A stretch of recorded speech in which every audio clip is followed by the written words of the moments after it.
Vizcarra de convocar a la ciudadanía que no solamente está indignada ante esta situación, sino que lo va a apoyar en sus decisiones.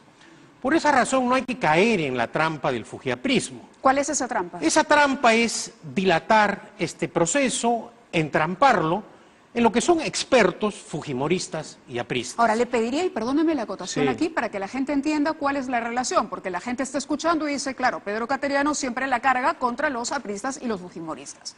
¿Por qué el silencio de Keiko Fujimori? Keiko Fujimori, cuando quiere, y lo sabemos los ciudadanos, da órdenes al Congreso y rápido el Congreso acata esas órdenes y trabaja de manera acelerada. Recordemos lo que hizo con el expresidente Kuczynski, al margen de las simpatías o antipatías. Quiso vacarlo en 9 días. Para eso sí hay prisa, cuando hay intereses políticos de por medio que la pueden beneficiar. Pero cuando hay intereses políticos que la pueden afectar, entrampa el panorama. ¿Y cómo ¿Y la por qué afectaría razón? Sí. Lo acabas de señalar en un comentario anteriormente. Este vocal supremo que ha... Es decir, no creo que en la historia judicial peruana un vocal de la Corte Suprema se haya expresado de la forma en que este sujeto lo ha hecho. Y este sujeto es precisamente el que ha favorecido en los procesos judiciales a Joaquín Ramírez, el principal financista de Fuerza Popular, y el que, entre otras cosas, hasta ahora no puede, ni el Congreso ni el Poder Judicial, por el control del fujimorismo y en este caso de actuaciones al margen de la Constitución y la ley, administrar justicia. Entonces, en ese sentido, el presidente Vizcarra tiene el apoyo ciudadano y estoy absolutamente seguro que si él adopta medidas como, por ejemplo, convocar a una legislatura extraordinaria con una agenda, la aplicación del artículo 157 de la Constitución. Respeto las declaraciones del ministro de Justicia que ha estado hace unos momentos acá, pero creo que la gravísima situación obliga a adoptar medidas rápidas y urgentes. Y este Consejo Nacional de la Magistratura, con esos integrantes, no puede continuar en el cargo. Por eso la Constitución establece que cuando hay causas de gravedad, puede, con una mayoría calificada, destituir a los consejeros. ¿Es una prueba o una oportunidad para el presidente de la República? Yo creo que la es que se presenta? las dos cosas, una oportunidad y una prueba. Pero además, no debemos, y ya hay mensajes, ¿no es cierto? La madre superiora de Fuerza Popular, heredera de prácticas fujimontesinistas. Está hablando de la congresista Salgado. Exactamente. Ha dicho que no hay apuro en el Congreso, que esa es tarea del Consejo de la Magistratura, es decir, que los mismos involucrados en este escándalo se investiguen a sí mismos. Y eso no lo debemos aceptar. ¿Por qué razón? Porque si bien es cierto, el Congreso tiene esa atribución, la ciudadanía es la que ha colocado a esos parlamentarios. Y si el Parlamento va, o mejor dicho, para ser preciso, la mayoría fujiaprista va a continuar en el ejercicio abusivo de ese poder, tendremos que salir a las calles a protestar. No nos quedará, no ciertamente con actos de violencia, una protesta cívica y ciudadana que refleje la indignación y el rechazo ante esta situación de escándalo que hay que cortarla cuanto antes. Acá no estamos exigiendo al Parlamento que adopte medidas al margen de la Constitución. La Constitución claramente, para este caso, establece el artículo 157. Y a diferencia del presidente de la República o de los parlamentarios, los miembros del Consejo Nacional de la Magistratura no son elegidos por votación popular y por lo tanto existe un principio en el derecho administrativo que quien nombra puede revocar. Acá no hay ninguna amenaza al Estado de Derecho, sino simplemente una exhortación pública para que el Congreso aplique la Constitución y la ley. Hay varios... Tratamos de armar una línea de tiempo con momentos clave y yo le decía al ministro que el año 2015 fue un año importante que marcó, digamos, ya el no retroceso de la crisis, es decir, el punto de inflexión de la crisis, ¿no? Hablemos de febrero del 2015, cuando el Instituto de Defensa Legal, por ejemplo, revela que Iván Noguera, consejo representante de la universidad, de las universidades privadas ante el Consejo Nacional de la Magistratura, no reconoce la paternidad de su hijo. Ok, ahí hay un tema ético. 10 de marzo del 2015, el nuevo miembro del Consejo, Orlando Velázquez, acumula denuncias por delitos de abuso de autoridad, asociación ilícita, tráfico de influencias, ¿no? Fue rector de la Universidad Nacional del Trujillo, en fin, también cargaba con una mochila pesada. 13 de mayo de 2015, seguimos el mismo año, el Consejo Nacional de la Magistratura destituye al fiscal de la Nación. Destituye a Carlos Ramos Heredia del cargo de fiscal tras encontrarlo responsable de inconducta funcional en los casos Checa, Centralita y Antefarro. El 23 de junio el fallo fue ratificado. ¿Qué pasa en julio? En julio se produce un escándalo mayúsculo. El diario Perú 21 revela el famoso audio de Alfredo Quispe Pariona. Alfredo Quispe Pariona, consejero electo del CNM, confiesa haber negociado con el rector de la Garcilaso, Luis Cervantes, la entrega de becas a alumnos a cambio de dinero. Quispe reconoce que es inmoral.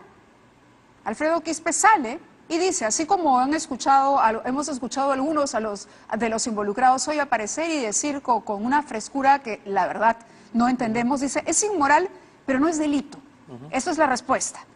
El presidente Pablo Talavera anuncia que en una semana se resolverá el caso, toma medidas, el pleno del Consejo, como corresponde, inicia los trámites, vaca a este señor, al que dijo que era inmoral, pero que no era delito, Alfredo Quispe Pariona, pero luego Quispe Pariona regresa al CNM. Entonces ya con esto el círculo está cerrado finalmente, ¿no? Una situación, la verdad, que nos deja sin palabras, y usted ha publicado hoy 2 tuits que yo quería citar para continuar con la entrevista. Uno en el que se refiere al primer gobierno del presidente Alan García. Este es el tuit que citamos, dice Pedro Cateriano en su cuenta de Twitter, lo siguiente: el primer gobierno de Alan García, sin pudor, realizó espionaje telefónico. El Senado probó el seguimiento que efectuó el SIN a Mario Vargas Llosa y a los dirigentes de Fredemo. Las transcripciones telefónicas se las entregaron a Alberto Fujimori en plena campaña presidencial para ayudarlo. ¿De qué manera esto que usted ha comentado ahora guarda relación con la crisis institucional del CNM de la que estamos hablando? Porque el tuit de la mañana, o que publicó en la mañana en su cuenta de Twitter el expresidente García, es patético. En lugar de indignarse por el escándalo acontecido, le llama la atención, ¿no es cierto?, que se haya violado el secreto de las comunicaciones de los consejeros. A ver, ¿pueden volver a poner del switcher, por favor, para entender cuál fue? Bueno, la respuesta la conocemos, pero este es el tuit que motiva el comentario de nuestro invitado. Alan García dice, este tema es gravísimo. Okay. El chuponeo fiscal en manos de gente vinculada a la subversión. Entonces, simplemente hacer memoria, ¿con qué autoridad moral habla García Pérez? Y publiqué también otro tuit, porque en su segundo gobierno ya no fue el SIN, es decir, ya no el Estado. Acá lo tenemos, acá lo tenemos. Tenemos ese tuit, ese. En el segundo gobierno de Alan García también se realizó espionaje telefónico por intereses políticos y económicos, esta vez a través de Business Track. El libro de Gustavo Gorriti lo cuenta en detalle. Y otro pequeño que recuerda una frase que el oficial en retiro de la Marina declaró ante el Poder Judicial cuando era candidato a la presidencia de Alan García y que le pidió auxilio precisamente a través de métodos vedados como el espionaje a adversarios. Tú encárgate de la gorda, que del comandante me encargo yo. Y eso no es un invento de un adversario de Alan García. Por eso causa hilaridad que a estas alturas García salga con estos argumentos. Pero acá el fondo del asunto es el siguiente. Hay demasiados intereses del APRA en el Consejo Nacional de la Magistratura.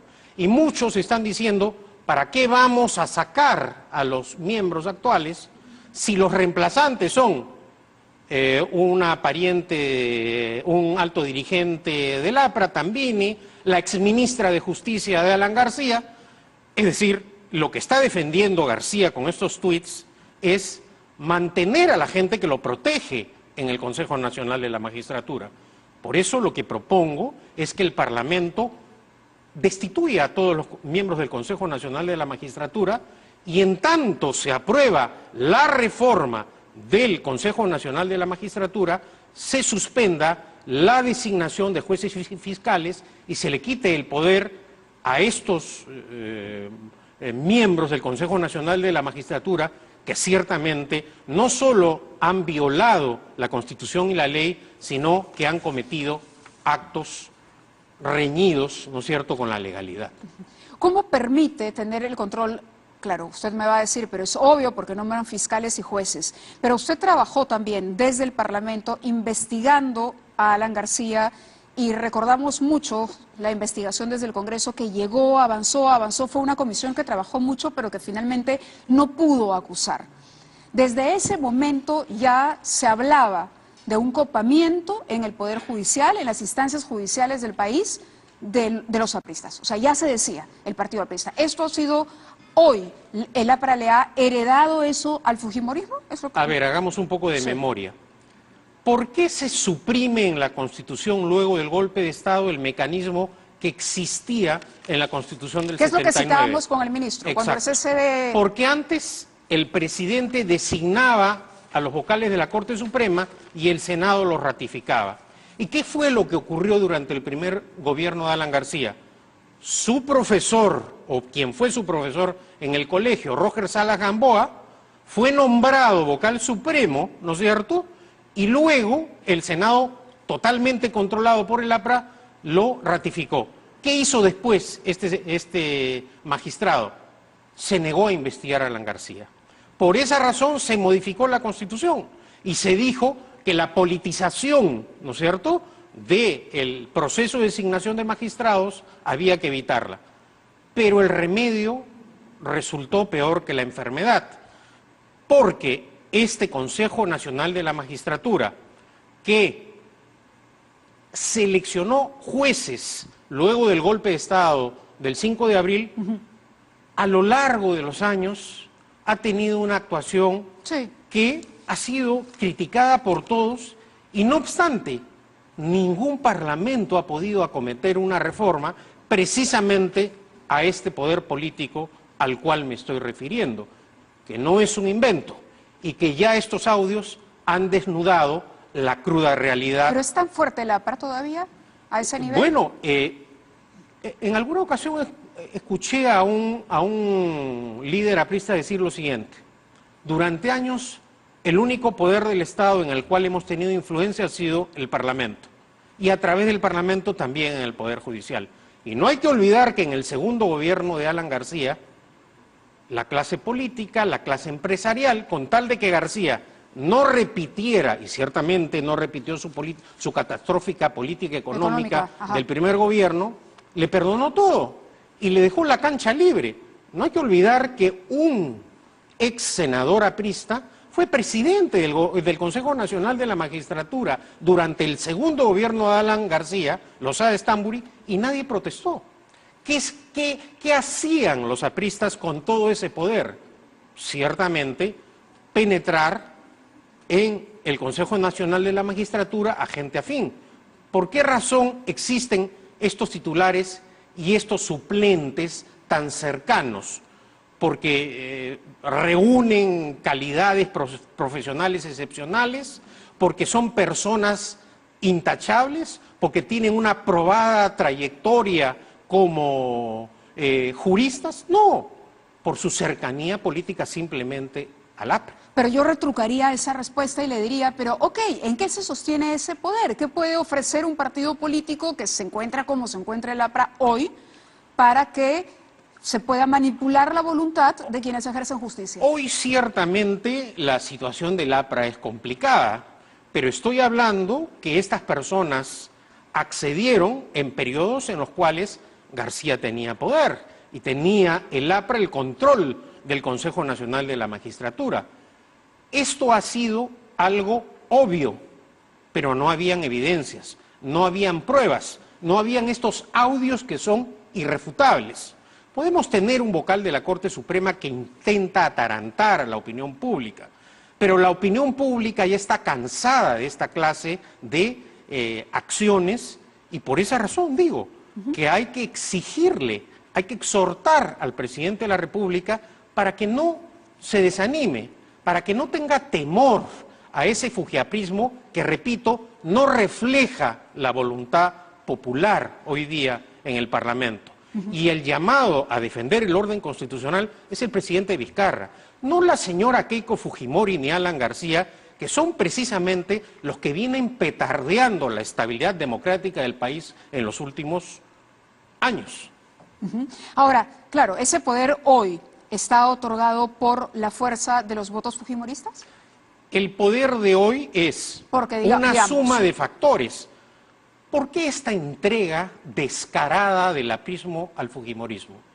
¿Por qué un partido que tuvo una trayectoria democrática se une políticamente a través de lo que Velázquez Quezquén llama una alianza estratégica con un partido que nace de la ruptura del orden constitucional, que es el heredero de Fujimori y Montesinos, simplemente por intereses que tienen que ver con investigaciones y acusaciones contra el expresidente García? Claro, yo he mencionado dos casos en los que claramente, ¿no? Esta reunión propiciada por el congresista Becerril, por ejemplo, es innegable que ahí hay una interferencia en un tema de votación, y luego este fallo que finalmente termina favoreciendo a Joaquín Ramírez y además estas sentencias o estos fallos en beneficio de, bandas de narcotraficantes o lavadores de dinero. El punto es de dónde proviene ese poder. A ver. Porque si uno dice, ok, yo soy un magistrado corrupto, yo lo que quiero es o hacerme de un puesto, como se ha demostrado en los audios, pero ¿puede el fujimorismo hoy garantizar eso? Vayamos por partes.